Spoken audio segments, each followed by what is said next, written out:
Parang nakaka-pressure yung interview. Grabe, tagal po pala na interview.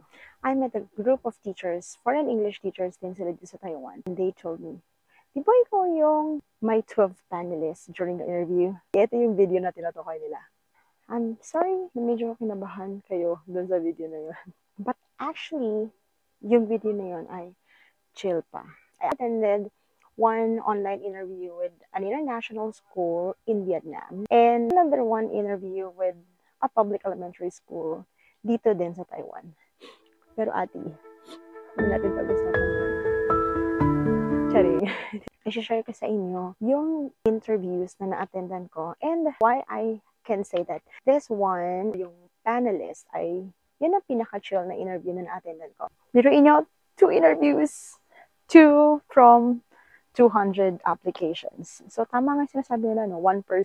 So, kung ikaw nakakadalawang applications ka pa lang, naiyak ka na, bakit wala lang reply? Girl, I had 200 plus applications. Dalawa lang yung nag-reply sa akin or nag-invite sa akin for an interview. The first interview I had with a public elementary school here in Taiwan. I prepared a lot, especially mindsetting. Mindset ko talaga yung sarili ko na, okay, I will be working in this kind of community. I will be safe here. Sinasabi ko sa sarili ko na, I will be safe here. Kasi mare, pwede kang kumaway sa China talaga. Pwede mo talagang makawayan yung mga Chinese kasi parang overlooking lang from that island. Taiwan din yon. From that island yung China. So, mindset ko yung sarili ko na okay, I will be working in this kind of place. Magiging safe ako dito. Tinitignan ko na yung mga activities na pwede kong gawin aside from, syempre, after school, may buhay din naman after school or during weekends. I was also praying that, actually, ang prayer ko, sabi ko, kay Lord, gusto kong magtrabaho sa Taiwan. Lord, sana yung low cost of living yung mapuntahan ko. And sana mababait yung magiging co-teachers ko. They invited me for an online interview. That interview lasted for about 10 to 15 minutes, if I'm not mistaken. I actually prepared a lot for that interview.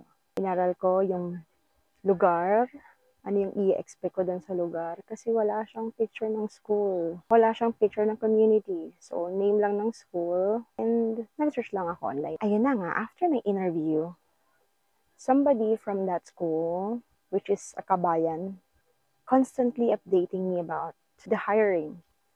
Ayun na nga, to cut the long story short, 1 week after the interview, hinintay ko na lang yung formal notification that I am hired for the position. Until one day, kasi may nakilala din ako na applicant din from the chat group.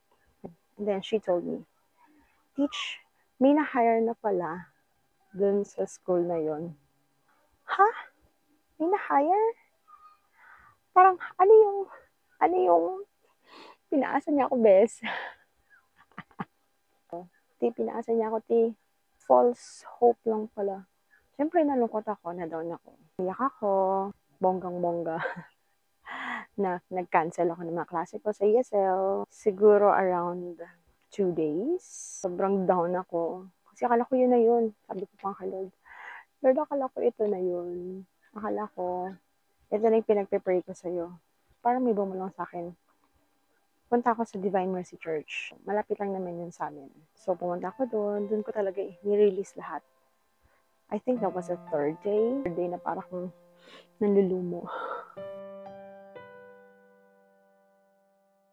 Because of what happened. Iniyak ko lahat kay Lord yon. Binigay ko lahat kay Lord. Sabi ko, sige Lord, kung hindi yun para sa akin, tatanggapin ko siya. Then, nakamove na ako. Nag-ESL na ulit ako. I get back to work. Trabaho ulit. Until I get another online interview invitation from an international school in Vietnam. Kulat ako, bakit Vietnam? Siguro kasi sa dami-dami ng applications na sinend ko, kapag-send din ako sa hiring school na nasa Vietnam. Positive naman yung naging resulta. Waiting na lang ako sa contract signing. While waiting for the contract signing, I got another online interview. At ito na nga, yung school kung saan ako naka-assign. Ngayon, sa dami ng pinagpasahan ko, hindi ko na alam anong school to. So, binalikan ko yung hiring post nila. Ni-review ko kung ano ba yung hinahanap nila sa isang foreign English teacher. Pinrint ko yun. And then, I went back to Divine Mercy Church. Sabi ko kay Lord, Lord, I will do my best. Of course, I need to do my best. Kung para sa akin to, matanggap ako dito, maraming salamat. But if not, tatanggapin ko. Ikaw nang bahala sa akin, Lord. And then, Tuesday yata yung aking interview dito sa school ko. So, I had my interview Tuesday morning around 10 a.m. And thank God, at 4:54 p.m., I got an admission notification. Sunday of that week, I went back to Divine Mercy Church. If the week before, I went there together with the qualifications, the following Sunday, bumalik ulit ako sa Divine Mercy Church. Ang dala ko na yung contract. I have signed the contract. Sobrang saya ko lang. Kasi parang sabi ko, hindi na ako nag-expect. Bahala talaga si Lord. And alam niyo ba kinabukasan, dumating na yung contract ko from Vietnam. Buti na lang talaga. Kasi kung nauna yung Vietnam, nasa Vietnam talaga ako ngayon. Ako dito sa Taiwan. And syempre, mas malaki yung sahod dito sa Taiwan kaysa sa Vietnam. And alam niyo ba, may nagpa-reflect lang sa akin. Bakit ako hindi natanggap doon sa pinakang unang interview ko dito sa Taiwan? Although, asado na ako talaga. As in, alam mo yung parang, dahil na mindset ko na yung sarili ko, okay na ako, I was given hope, diba? False hope pala. Naalala ko, ang pinagpipray ko lang pala dati, Lord, sana ma-hire ako sa Taiwan as a foreign English teacher.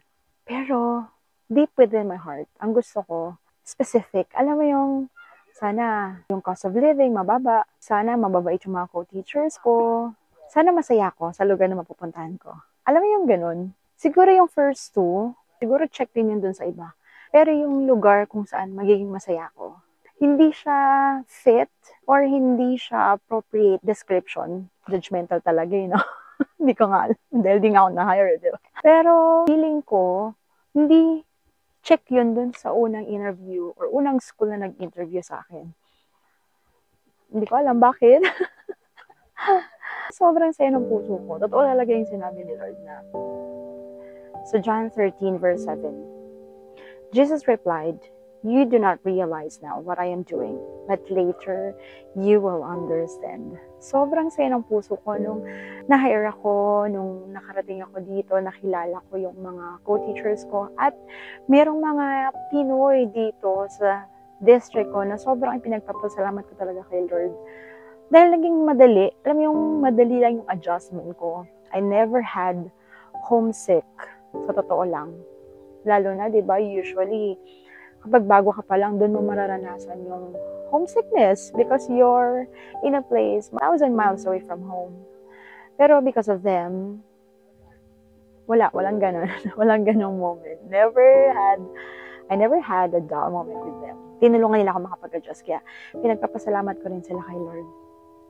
Yun lang. Siguro, again, lagi ko naman sinasabi na rejection is a redirection.